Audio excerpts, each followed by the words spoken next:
everyone, and welcome back to another edition of the labs. So in this lab, I'll be creating a Windows VM plus accessing it through RDP and initialize slash format a data disk. So as we're going to get started, we're going to first create a resource group. So for this resource group, we're going to name it resource group VM RDP lab. And I'm going to keep everything the same, East US region, and create.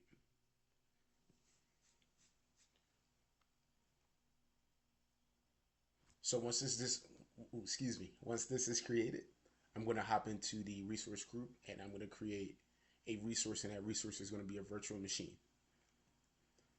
So with virtual machines, let's say if you want a if the way your company works, you want someone to access the virtual machine.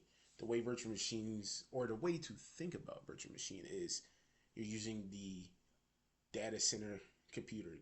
Azure is lending it out to you so you can do what you need to do on there. It's cheaper than, let's just say, if you had your own infrastructure.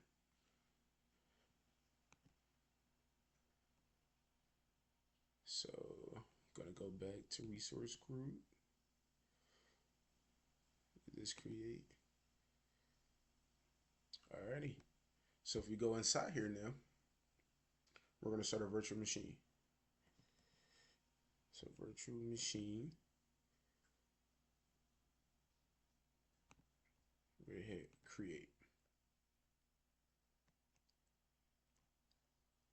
So as you can see up top, it says create a virtual machine that runs either on Linux or Windows, and you can select the image from Azure Marketplace as well.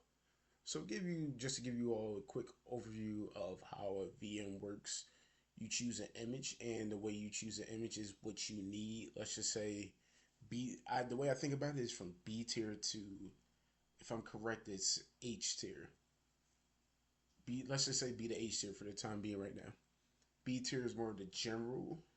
Let's just say, things that you would need, like just regular computer processing and stuff, as you work your way all the way down to H tier. And H tier is like the more advanced, more business, like more tech savvy. So for this virtual machine, we're going to name it VM Win RDP1. We're going to deploy this to the US East, and we're going to leave this default. We're going to leave this for default as well. And for the image, we're going to use Windows Server 2019-2022. Let's see, Windows.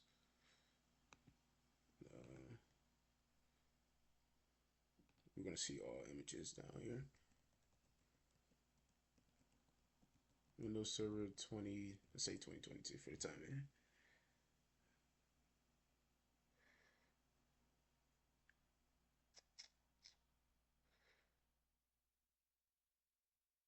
Windows Server.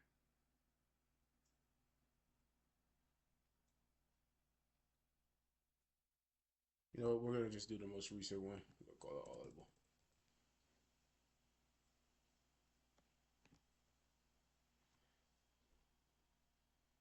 Windows. Do this one. This image is not compatible with the security type. Alright, so that just means we're just going to have to change this over time. Let's see. Does this work? Right. Standard size. We're going to change this to this. So one thing that's important to know is when you're creating it, sometimes certain resources or certain templates are not available in certain regions. So you have to make sure whatever region you select for the virtual machine, that it can work for the size and other things as well. So for the user, we'll just, let's see. I'll just do Zion Spearman for the time being. Make it simple.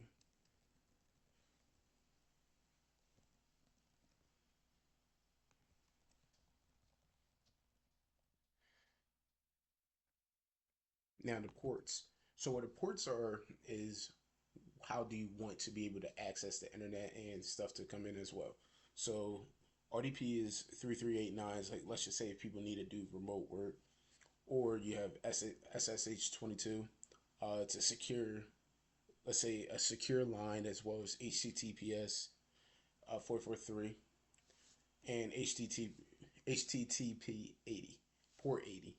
Now I personally will try to steer away from HTTP port 80 because it sends unencrypted information, but depends on if the information is not as important. But for right now, we're going to do 3389. We're going to go to this next. But we have a recommendation. Let's see. We're not going to adopt a change right now, but one thing that's great about Azure is the fact that they offer you recommendations to save money. But just for the purposes of this lab, we're going to just continue with what we have.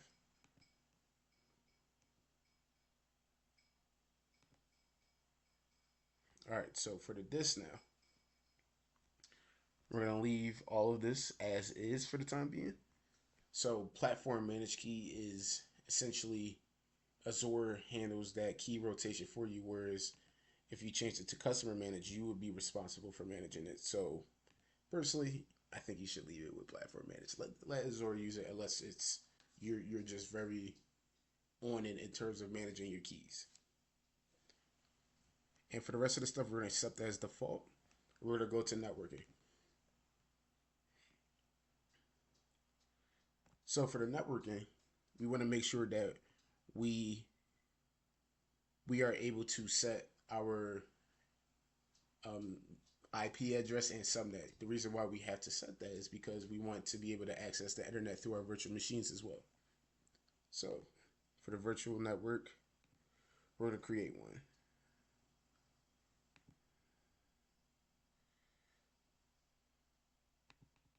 We're going to say VNet VM Lab. Alrighty, and for the address range, we want 172.16.0.0 over 16. And you see, just a heads up, the more, let's just say the lower the number, the less space, oh, not, excuse me, the lower the number, the more space you have to play with. But at the same time, you have to like judge what type of environment you're in. Whereas if you go all the way up to 31, you only have 2 addresses. So but for right now, we're going to stay with subnet of 16. Or excuse me, we're going to stay with, I call it a dash 16. And we're going to add the subnet now.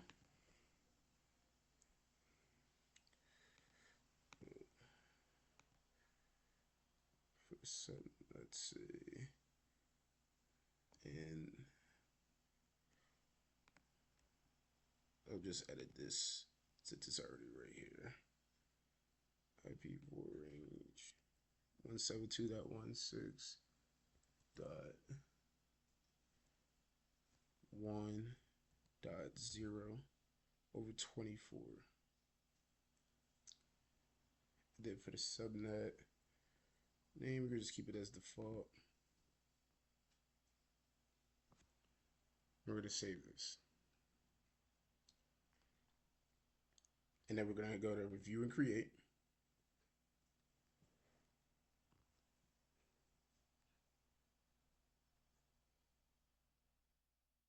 So it says validation pass, so now we're allowed to be able to create it. And also a big thing there is you see 0.31, excuse me, 0.31. So if I'm correct, it's every minute it runs. Could be minute or hour. I have to go back and look at it. It costs you 33 cents to run it. I believe it's per minute though. So 0.33 cents per minute is what it costs to run your virtual machine. Whereas like if you remember earlier in the video, we saw the recommendation. It could save me money. So it's always important to look at your recommendations as well.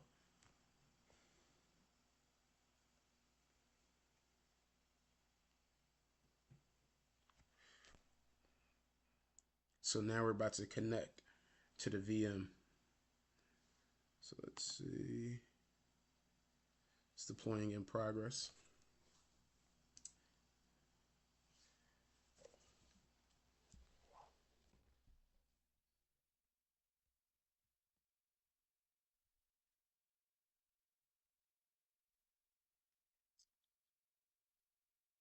Still, is it done yet? Not almost done.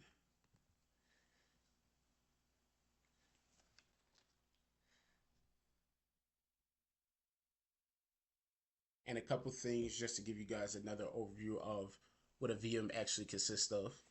VMs actually consist of an image. An image is basically a template used.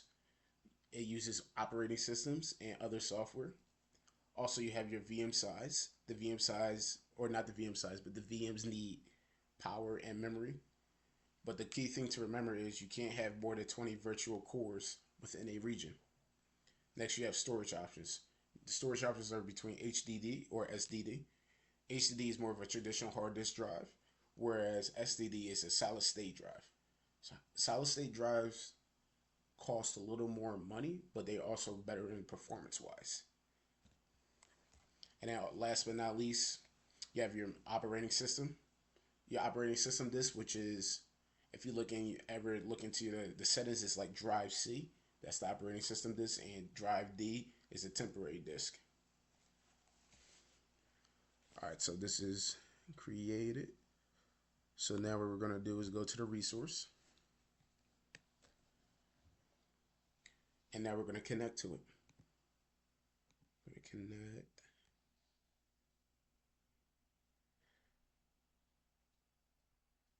So now we're going to download this. Download the file, and we're going to connect.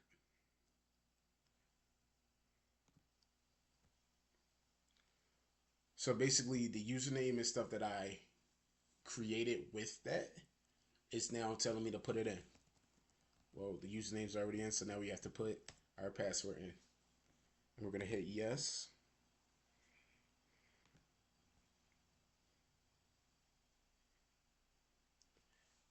And as you can see, my VM is loading right now.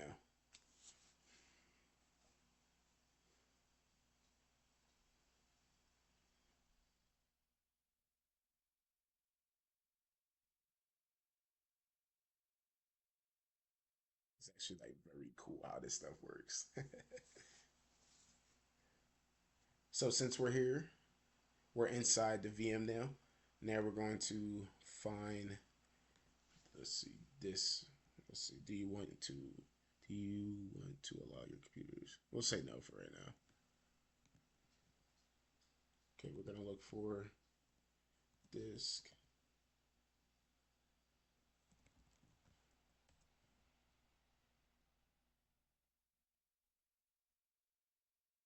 So we're gonna look for disk management, and then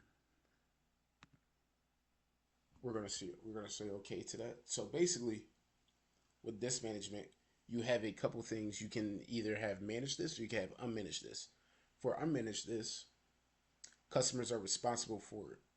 You paid for the amount of storage you use. Basically, any storage that you use within the virtual machine, you would be responsible for and paying for. Managed this is Azure responsible. They choose a specific type of disk and a type of size. And the benefits of that will be better security. It uses role-based access control, increased reliability, snapshot support, and last but not least, backup support as well. Alrighty. So now, let's see. We're gonna play around just a second.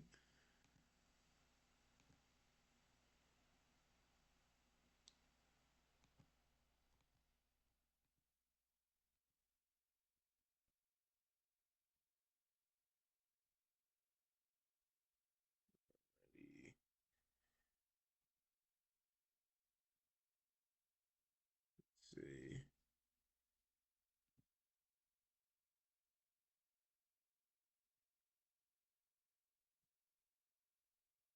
So just playing around with it, we can see that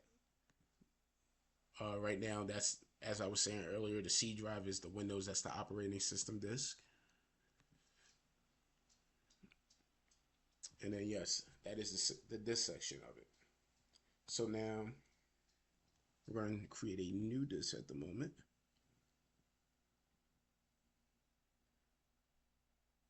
Let's see, we're going to go back, action, create.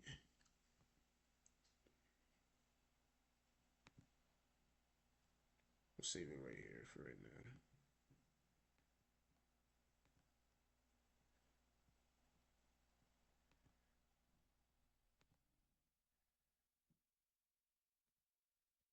We'll say, should this disk disk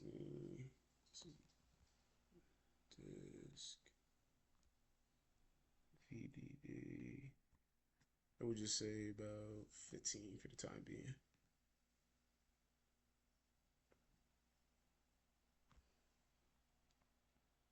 So as you just saw right there, we created a new disk, and that disk goes into here. So it's basically, let's just say if we want to save something within that disk, it's going to be right there. It's currently created at the moment.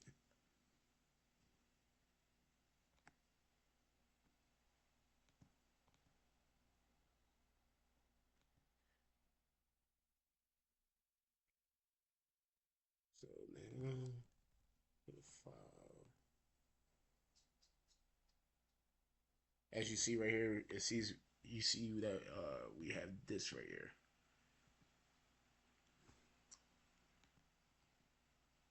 And so that's basically, to sum up this lab, that's basically how to create a virtual machine, connect to the virtual machine using RDP, and creating a disk. And remember, disks are there so you can be able to, let's say, store stuff in it. Easy way to remember it.